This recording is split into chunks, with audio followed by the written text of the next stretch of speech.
तो अध्यक्ष महोदय जी, हम देख रहे हैं कि कल leader of opposition Rahul Gandhi ji ने, मुझे लगा क्या खुलासा होगा, हम भी बड़े उत्सुक थे, सारी साल हमने एक ही शब्द सुना है, अब ये क्या ग्रैंड रेवलेशन होगी। लेकिन राहुल गांधी जी जो लीडर ऑफ ऑपोजिशन है, उन्होंने कल जब कहा खादी है, खादी में धागे हैं, धागे में लोग हैं, लोगों के अंदर, उनको जब कहा गया कि आप पॉइंट की बात कीजिए, तो उन्होंने कहा कि मैं अपना फ्रेम कर रहा हूं, मैं अपना आर्ग्यूमेंट फ्रेम कर रहा हूं। और इतनी देर बाद जब वो फ्रेम करके पहुंचे तो ले देकर वो वापस उसी अंतर्राष्ट्रीय मूल की महिला, अध्यक्ष जी, मैं एक महिला होने के नाते आपसे रिक्वेस्ट करना चाहती हूं कि every woman is entitled to her dignity. वो अंतर्राष्ट्रीय मूल की है, विदेशी महिला है, लेकिन उन्होंने कितनी बार आकर उन्होंने सोशल मीडिया पे कहा है कि मैं कभी भारत नहीं गई हूं, मेरा हरियाणा चुनाव से कुछ लेना देना नहीं है। लेकिन फिर भी ये लोगों ने बिना किसी ठोस सबूत के उनका यहाँ पे फोटो बना के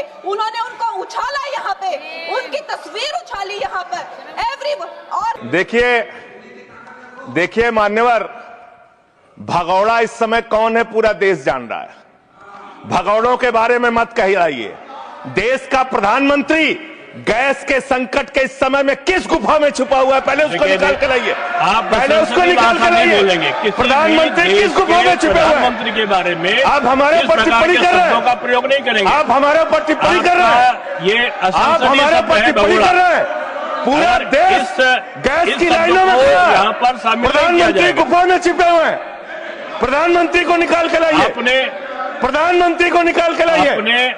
मुद्दों पे बात नहीं करेंगे। इस्तेमाल किया है, ये शब्द ठीक नहीं है। अरे मान्यवर, आप मेरा समय जा रहा है मान्यवर महोदय, मान्यवर मेरा समय जा रहा है, कृपा करके समय। जी राम जी ने आपको रोक दिया। जी राम जी पर रात को 1:30 बजे तक मैंने चर्चा सुनी, और जब उत्तर देने की बारी आई तो विपक्ष भाग गया था। इसलिए मैं निवेदन कर रहा हूं कि रहना जरूर, एक एक चीज का जवाब दूंगा, एक एक चीज का। दूसरी चीज है, जो भगोड़ा शब्द है उसको उसमें शामिल नहीं करेंगे। जी मान्यवर, बात करते हैं ग्रामीण विकास की। आप बात कर रहे हैं उज्ज्वला स्कीम के तहत 8 से 10 करोड़ सिलेंडर गांव में आपने बांटे हैं, और 10 से 11 करोड़ सिलेंडर के कनेक्शन लोगों ने अपने आप से लिए हैं। 21 करोड़ सिलेंडर के कनेक्शन गांवों में हैं।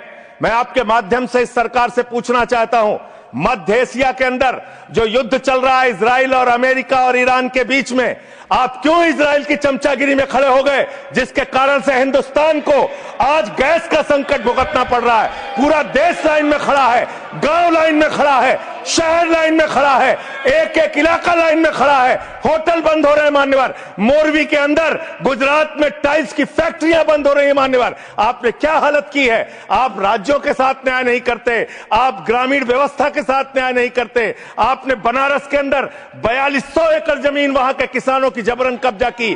2013 का जो अधिकरण का नियम है, वो नियम आपने लागू नहीं किया। वहां लाठियों से किसानों को पीट के प्रधानमंत्री के संसदीय क्षेत्र में जमीनें कब्जा करने का काम आपने किया। जो पंजाब पूरे देश का पीडीएस सिस्टम चलाता है, 50% भागीदारी पंजाब के किसानों की होती है। आपने पंजाब के रूरल डेवलपमेंट का 8000 करोड़ रुपए मार के बैठे हुए। आप बताइए क्यों आपने पंजाब का हिस्सा नहीं दिया, क्यों आप वहां के साथ सौतेला व्यवहार कर रहे हैं। बताइए इस देश को और पंजाब के लोगों को। वहां पर बाढ़ आई, आप भी गए थे मंत्री जी वहां पे दुख जताने के लिए। आपने वहां की भयावह परिस्थितियों को देखा था। बावजूद इसके 1600 करोड़ रुपए की मदद आपने घोषित की थी, 16 पैसे आपने पंजाब को नहीं दिए। 16 पैसे, यह आपकी दुर्भावनापूर्ण नीति है जो राज्यों को भुगतनी पड़ रही है, जो देश को भुगतनी पड़ रही है। और ग्रामीण विकास के नाम पर आपने इस देश के गांव में रहने वाली जनता को लगातार धोखा देने का काम किया है, लगातार उनको ठगने का काम किया है। चाहे वो आंगनबाड़ी की स्कीम हो, आंगनबाड़ी की कार्यकर्तियां, हर काम में उनको आप लगा देते हैं, लेकिन आप उनको पैसा देने के नाम पर आपको हंसी आएगी, हंसी आएगी, हंसी आएगी। आंगनबाड़ी की योजना गांव में ही चलती है, गांव में ही चलती है, हंसी आएगी आपको। हर दिन इन्होंने यहाँ पे तमाशा किया है, हमारा दिल दहल जाता था इनको देखकर। यहाँ पर इन लोगों ने डराना, धमकाना, धक्का मुक्की, ऐसा कोई इन्होंने किसी तरह की कोई बदतमीजी नहीं है जो एक भी दिन इन्होंने संसद भवन चलने नहीं दिया। हम जनता के प्रतिनिधि हैं, हम यहाँ पर उनकी आवाज लेकर आते हैं, हम कुछ सीखने आते हैं। मान्यवर, मैं अंत में एक ही बात कहना चाहता हूँ। मंत्री जी ने कहा भागिएगा नहीं। मैं बिल्कुल बैठ के आपकी एक एक बात को सुनूंगा मंत्री जी, ध्यान से सुनूंगा। जितनी बात मैंने कही है उसका पूरा जवाब दीजिएगा, और अगर आप जवाब नहीं दे पाएंगे तो मुझे भी उस वक्त बोलने का अवसर दीजिएगा। आप ही अकेले बोलने का अधिकार रखते हैं, ऐसा नहीं होना चाहिए। और दूसरी बात मान्यवर, दूसरी बात, इस समय भगोड़ा कौन है, ट्रंप की गुलामी कौन कर रहा है, पूरा देश देख रहा है। माननीय, जो भी चर्चा के दौरान जो भी सदस्य असंसदीय शब्द आया होगा वो शामिल नहीं होगा चर्चा में।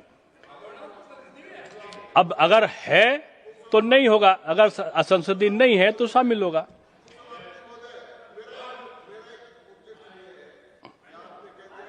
नहीं आएगा, लेकिन आजकल जो व्यवस्था है वो दूर संचार के माध्यम से चली जाती है, इसलिए ये भी व्यवस्था होनी चाहिए कि जिसको रिकॉर्ड में नहीं लिया है वो बाहर भी नहीं जाएगा। अब आपने किस चीज को कहा? जिस चीज को सारी व्यवस्था करेंगे, जेल के शिक्षों में रहोगे और रहे और रहोगे। नहीं बोल सकते, आप सीधे बात नहीं करेंगे माननीय सदस्य, आप सीधे बात नहीं करेंगे, आप सीधे बात नहीं करेंगे। आप पीठ को संबोधित करिए, आप पीठ को संबोधित करिए। ये आमने सामने बहस का मुद्दा नहीं है। आप संसद में हैं माननीय संजय सिंह, माननीय सदस्य, आप पीठ को संबोधित करिए। आप इस तरह से बात नहीं कर सकते। Next speaker Shri P Sunil ji. देखिए, मैं माननीय सदस्यों से अनुरोध करूंगा कि जो चर्चा होती है उसमें शब्दों का संयम ये आवश्यक होता है। आरोप लगाने पे मनाही नहीं है, लेकिन आरोपों की भी एक सीमा होती है शब्दों की, उसका पालन करना होगा। सर, भारत की सरकार ने जब विकसित भारत की कल्पना की है तो उस कल्पना के तहत गांव को कहां रखा है, आपके माध्यम से यह देश को मालूम होना चाहिए। हमारे टोटल बजट का भारत सरकार ने जो पूरा बजट 2026 और 27 के लिए प्रस्तुत किया मान्यवर, उसका मात्र 3.6% बजट ग्रामीण विकास के लिए रखा है।